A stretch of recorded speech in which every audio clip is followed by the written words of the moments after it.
भगवान की कथा एक ऐसा सम्मेलन है जहां पर कोई ऊंच नीच का डर नहीं, किसी भी प्रकार के भेदभाव का डर नहीं। देखो, धर्म का काम है, धर्म जोड़ता है। क्या करता है? धर्म जोड़ता है। बाकी किसी भी दुनिया में वैसे हम कई सम्मेलन अटेंड करते हैं, शादी में इकट्ठे होते हैं लोग तो एक तरह का सम्मेलन ही है, दूसरा कोई कार्यक्रम करते हैं वो भी सम्मेलन है। आजकल बर्थडे पर भी सम्मेलन करने लग गए सभी लोग। पहले के लोग तो बेचारे समझते नहीं थे, अब बर्थडे पर भी सम्मेलन होता है, खूब भीड़ इकट्ठी होती है। ठीक है, वो आपकी व्यवस्था है, करा करो। पर इन सब सम्मेलनों से लाभ क्या मिलता है? अच्छा बताओ। जिस मेहमान को आप बुलाते हो, फोन करते हो, तो फिर बेचारे को आना ही पड़ता है मजबूरी में। गाड़ी लेकर के वो इतनी दूर से आता है। अब गाड़ी बिना डीजल पेट्रोल के तो नहीं चलती है। उसे तो नहीं कह सकते कि देखो हमारे रिश्तेदार के यहाँ जाना है तो तुम थोड़ा फ्री में चल लो। वो तो कहेगी भैया अंदर डीजल पेट्रोल डाल तब तो मैं लेके चलूं, नहीं तो बैठा रहे यहीं पर। तो ये सारी मेहनत करके जाते हैं, फिर वहां जिसके वहां जाते हैं उनको एड बेड भी देना ही पड़ता है। ऐसे ही थोड़ी जिम करके आ जाओ। उसके बाद में फिर समय अलग खराब होता है, दिन भर का टाइम भी जाता है, डीजल पेट्रोल भी खर्च करते हैं, जेबिया भी खाली होती है। बदले में क्या है, ज्यादा से ज्यादा 2 लड्डू कोई खा लेता होगा, 2 से ज्यादा तो कोई नहीं खा सकता। इन सारी चीजों को फिर भी बड़े शौक से करते हैं, जबकि इनका कोई भी लाभ नहीं है। पर श्री भगवान की ये जो कथा है, राम भक्ति जासुर सरी धारा, ये एक ऐसी धारा है जो खुद चल करके हमारा कल्याण करने के लिए आती है। और जहां जहां से भी हम आते हैं, आप सभी लोग आ रहे हैं, तो ये मत समझना कि हमारा टाइम खराब हुआ या हमारा पेट्रोल डीजल लगा, नहीं। यहाँ पे जो जो भी लग रहा है उन सब से आपका कल्याण ही है। जीवन भर का जो समय है, कितना भी कमाई करो, कुछ भी करो, वो सब यहाँ का यही रहने वाला है। लेकिन भगवान की जो कथा है, ये श्रवण करने के लिए आते हैं, तो ये जीवन का परम लाभ है। संसार की चीजों से केवल लाभ होता है, और भगवान की कथा कहने, श्रवण करने और करवाने से परम लाभ की प्राप्ति होती है। अब लाभ का अर्थ आप ये वाले लाभ में लगा लेते हो कि मोटर गाड़ी बंगला तो मिला नहीं, मिले तब लाभ माने। तो देखो, ये लाभ तो की तरफ तो भगवान देखबे नहीं करते हैं। वो कहते हैं कि भैया तू काम कर, पड़ा पड़ा आराम से सो रहा है, तो मैं तेरे पिताजी का नौकर तो हूं नहीं, कर्म कर तो तेरे को ये लाभ मिल जाएगा। कर्म प्रदान किया है। परंतु अगर परम लाभ चाहिए आपको, तो परम लाभ यही है कि मेरी शरणागति ग्रहण कर लो, मेरे शरण में आना पड़ेगा। तो जो भगवान की जो कथा है, ये बड़े पुण्य से प्राप्त होती है। और कथा ही तो हमें चेताती है बार बार। यहाँ से घर जाने के बाद कुछ भी याद नहीं रहता है। घर के अभी अगर थोड़ी देर बंद हो जाए हम, तो फिर पहुंच जाते हैं डायरेक्ट अपने स्थान पर।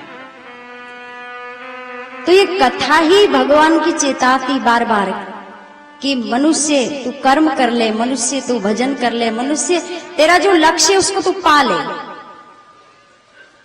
कई बार मन में जब भी होता है तो ये प्रश्न करते कि अब क्या, अब तो आधी ऊपर जिंदगी तो चली गई, अब क्या भजन करे, अब क्या करे। ये तो सोचो ही मत कि क्या करे क्या नहीं करे। जब जागो तब सवेरा है। पहले की माताएं कुएं से पानी भरती थी, तो पानी कैसे भरती थी?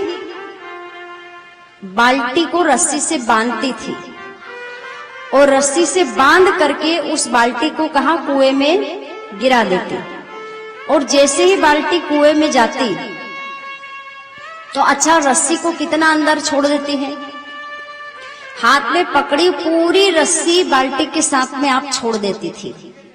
अब तो समनल वाली है, पर पुरानी वाली माता जी से पूछना आप लोग कि बाल्टी से पूरा जो पानी है वो बाल्टी रस्सी में बांध करके पूरा कुएं में डाल देती, और उसके बाद में क्या करती, केवल थोड़ा सा छोर जो है रस्सी का वो अपने हाथ में पकड़ लेती और बाल्टी को कुएं में भर करके उस छोटे से बचे हुए हिस्से को पकड़ करके वापस ऊपर खींच लेती है। अगर वो अंतिम छोर भी आप पकड़ करके छोड़ दें तो बाल्टी चली जाएगी, पर पूरी बाल्टी रस्सी से डुबो देते हैं, अंतिम छोर को छोड़ती नहीं है माता, और उसी छोर को पकड़ करके वो धीरे धीरे वापस खींच लेते, पूरे बाल्टी आ जाती बाहर, साथ में पानी भी आ जाता है। ठीक यही की यही कथा हमारे जीवन में पूरी की पूरी सार्थक हो सकती है। ये जीवन चला गया सो चला गया, लेकिन जो लास्ट बचा है ये समझो पूंछ ही है। और अब ये तो सोचो ही मत कि अभी तो हम 50 के ही हुए हैं, अभी तो हम 60 के ही हुए हैं, और अभी तो हम 100 करेंगे। 100 की बाउंड्री कोई भी पार नहीं करता है, मुश्किल से पार होती है ये बाउंड्री। 50-60 में तो शरीर ही मना कर देता कि अब क्या होगा, अब क्या होगा। और कई माताएं तो बूढ़ी बहुत जल्दी बेच, जैसे ही बहू आई कि ये बूढ़ी हुई नहीं, जैसे ही बहू आई नहीं कि क्या करे, हमारे घुटने में दर्द हो रहा है, हमारे में ये दर्द हो रहा है। बहू बेचारी बोलती कि मायके चल जाओ, अब काम थोड़ी होता है। और रहेगी बोले 40 ही बरस की, पर ये बूढ़ी हो जाती है। तो 40 के बाद अपना खुद का ही काम करने के लिए शरीर मना बोल देता है, तो भक्ति क्या करोगे। तो इसीलिए जितना जो समय बच गया है उसी समय को ठाकुर जी की याद में थोड़ा थोड़ा लगाने का प्रयास तो कर सकते हैं ना। कथा तो बहुत सारी सुनते हैं, लगभग कथा कहते कि सब प्रसंग सबको याद है, ऐसा नहीं कि हमको याद है, सबको याद है। पर वो फायदा इसीलिए नहीं होता है कि कथा को इधर से सुना और इधर निकाल दिया, इधर से सुना इधर से निकाल दिया। श्रोता बन करके बैठते हैं, श्रोता बन करके बैठो तो एक आधी बात तो अंदर जाएगी जाएगी। और अगर एक ही बात चली गई, श्रीमद् भागवत की राम कथा की एक ही चौपाई चली गई, भागवत का एक ही श्लोक चला गया, छोटी सी बात अगर चली गई तो जीवन का कल्याण हो सकता है। और तभी कथा कहना, कथा करवाना सार्थक होता है।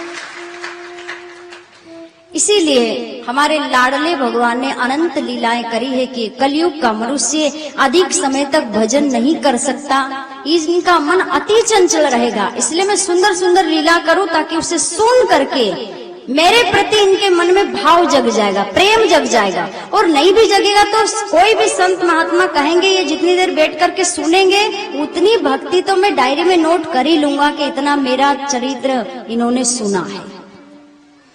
कथा में जो इधर उधर की बातें होती है दृष्टांत तो देना पड़ता है, तो वो तो अलग बात हो गई। लेकिन जो भगवत चरित्र चलता है, भगवान के विषय में बात चलती, फिर वो किसी भी प्रसंग की हो, वो सारी कथा होती है। और बाकी सब जो बातें है ना वो व्यथा होती है। तो कथा को लेकर के जाओ, व्यथा को क्यों लेकर के जाते हो। पर अधिकतर लोगों की मान्यता यही हो गई कि व्यथा होनी चाहिए तभी मजा आता है, उपदेश होना चाहिए तभी मजा आता है। होना भी चाहिए समय के हिसाब से, लेकिन जब भगवान की कथा हो तो उसे ध्यान से सुनना चाहिए। ये कोई साधारण बालक की साधारण कथा नहीं है।